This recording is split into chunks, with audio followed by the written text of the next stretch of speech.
সতৰ্কতা সাংবাদিক খুমটাৰ বেদাংগ তামুলীয়ে প্ৰতিবেদন যুগুতাইছে আগবঢ়াইছে।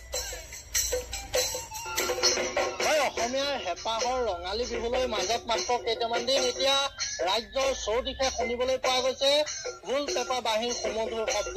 মই বৰ্তমান উপস্থিত আছো গোলাঘাট জিলাৰ ২ নং খেনচোৱা গাঁৱৰ এগৰাকী কণমানিৰ বাসগৃহত। আৰু এটা কথা ক'ব লাগিব, বিহু মঞ্চত বাঁহীৰ সুৰেৰে ইতিমধ্যে মুখৰিত কৰিবলৈ সাজু হৈছে ২ নং খেনচোৱাৰ অলংকিতা গগৈ। আৰু পিতৃৰ প্ৰশিক্ষণত ইতিমধ্যে সমাদৰ লাভ কৰিবলৈ সক্ষম হৈছে এইগৰাকী কণমানি। ৫ম শ্ৰেণীত অধ্যয়নৰত এইগৰাকী অলংকিতা গগৈ ইতিমধ্যে বিগত বৰ্ষসমূহতো বিহু মঞ্চত তেওঁ ইতিমধ্যে বাঁহী বজাই সমাদৰ লাভ কৰিছে। আৰু ইতিমধ্যে পেঁপা বাঁহী ঢোল সকলো বজাব পাৰে এইগৰাকী কণমানি। আমি পোনে পোনে বাঁহীৰ সুৰৰ মাজলৈ লৈ গৈছো দৰ্শকসকলক।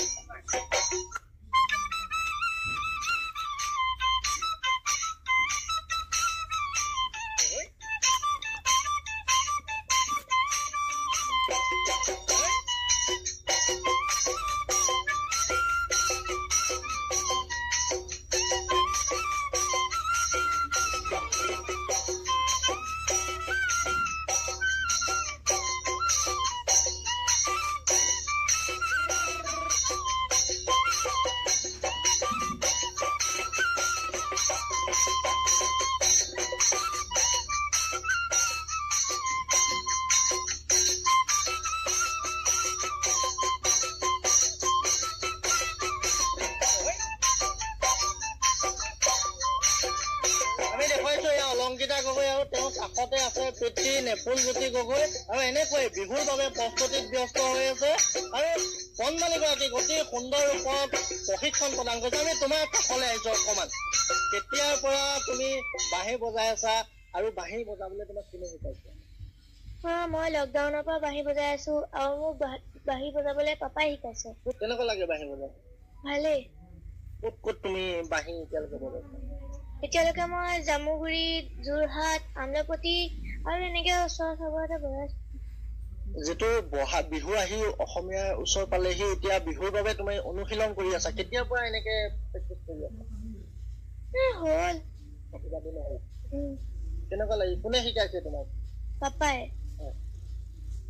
এইবাৰ বিহু মঞ্চত তুমি বাঁহী বজাবা, কি কবা? কেনেকুৱা লাগিছে? বজাই ভাল লাগে। আৰু যেতিয়া বাঁহী বজোৱা দৰ্শকে কি কয় তোমাক? দৰ্শকে কয় যে বহুত সুন্দৰ বজাইছে বাঁহীটো। তেতিয়া ভাল লাগে। কি কি আৰু কি কি বজোৱা বাঁহীৰ বাদে? আৰু পেঁপা আৰু ঢোল শিকিবলৈ লৈছো এতিয়া।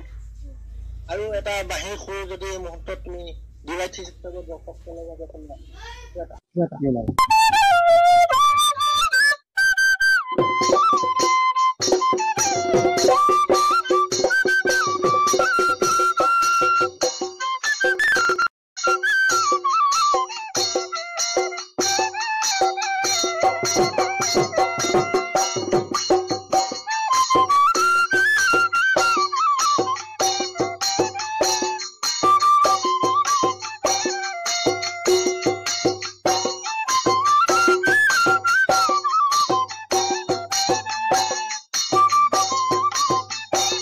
আমি অলংকিতাৰ বাঁহীৰ সুৰ জোৱাই ডিজিক্সৰ দৰ্শকসকলক শুনাই থাকিম। পিতৃ আছে, আমি পিতৃৰ লগত কথা পাতিম। যিহেতু কণমানিক সৰুৰে পৰা ইতিমধ্যে বাঁহী শিকোৱা হৈছে, কি কি বাদ্য শিকোৱা হৈছে আৰু কেতিয়াৰ পৰা শিকোৱা হৈছে? যেতিয়া লকডাউন হৈছিলে তেতিয়া বাঁহীটো ষ্টাৰ্ট কৰা হৈছিলে তাই 7 বছৰ বয়সত। এতিয়া 11 ৰানিং হৈছে তাই। তেতিয়াৰ পৰা আৰম্ভ কৰিছিলোঁ, বাঁহীটো প্ৰথম আৰম্ভ কৰিছিলোঁ। এতিয়া বাঁহী শিকি আছে। এতিয়া নতুনকৈ যোৱা বছৰ অকণমান পেঁপা দেখুৱাইছিলোঁ তাইক, আহিছেগৈ অকণমান। পেঁপাটো টান অকণমান আহিবকে লাহে লাহে, আৰু লাহে লাহে ঢোলটো অকণমান দিছোঁ। যিহেতু পিতৃ বা সমগ্ৰ ঘৰখন বিহুৰ লগত জড়িত, পিতৃ কইনা একেলগে মঞ্চত ইতিমধ্যে প্ৰদৰ্শন কৰে। হয় হয়, ভাল লাগে তেতিয়া। দুইজনী আমি দুয়োটাই ছোৱালীৰ লগত প্ৰগ্ৰেম কৰি ভাল লাগে। আমাৰ গ্ৰুপো আছিলে। এইবাৰ বিহু মঞ্চত পিতৃ কইনা একেলগে দেখা পাব। হয় নিশ্চয় পাব। অসমবাসী ৰাইজলৈ কি অনুৰোধ জনাব? বাকী অসমবাসী ৰাইজক আপোনালোকৰ চেনেলৰ তৰফৰ পৰা মাধ্যমেৰে আগন্তুক ৰঙালী বিহুৰ শুভেচ্ছা জনাইছোঁ। অনুশীলন এতিয়া চলি আছে। অনুশীলন চলি আছে। এনেকৈ অলংকিতা ইতিমধ্যে বাঁহীৰ সুৰ তুলিছে। আমি বাঁহীৰ সুৰৰ ইতিমধ্যে মোহনা DYT-65 দৰ্শকসকলে মোহাচন্ন হৈছে। আমি পিতৃ অলংকিতাৰ পিতৃ আছে, পিতৃৰ পৰা এটা পেপাৰ সুৰ এই মুহূৰ্তত শুনিব বিচাৰিছোঁ।